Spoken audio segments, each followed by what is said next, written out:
So we really are at a position where we have to change our socioeconomic system. We have to change it so that we are looking for happiness inside, all of us, so that we are reducing our demands on the earth and therefore allowing the earth to come back, to regenerate again.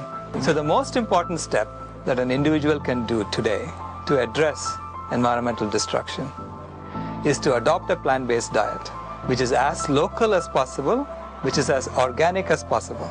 So it's local, organic, vegan eating. That's love.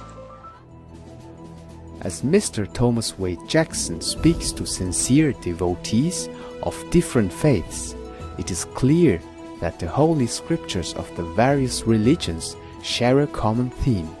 We must treat all beings with respect and compassion.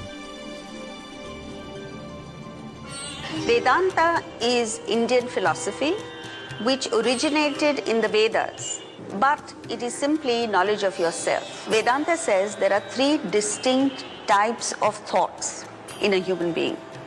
The highest is sattva, which is called pure thoughts, unselfish thoughts, compassionate thoughts, loving thoughts, thoughts that contemplate on the higher, the transcendental. A person who is in sattva, pure thought, will not do anything that harms others.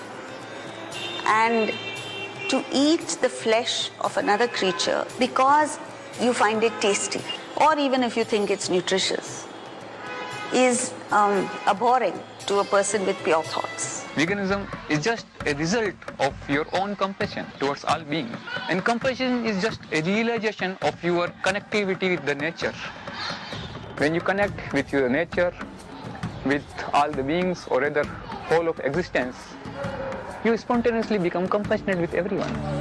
The Jain religion is saying live and let live. We don't use any animal products. Non-violence is the very highest thinking. Non-violence is main thing of all religions. So in order to express one's true nature, which is love, is compassion, is affection, one need to be in a stress-free and violence-free, tension-free state of mind. And to honor God is to honor the holy breath of every being. And to see that the world needs each of us. The book of Psalms teaches that the world is built through kindness. We bring heaven down to earth by perpetuating kindness.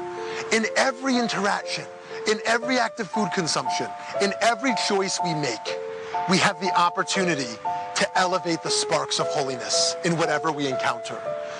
We have the opportunity to objectify and abuse, or we have the opportunity to see the holiness in everything.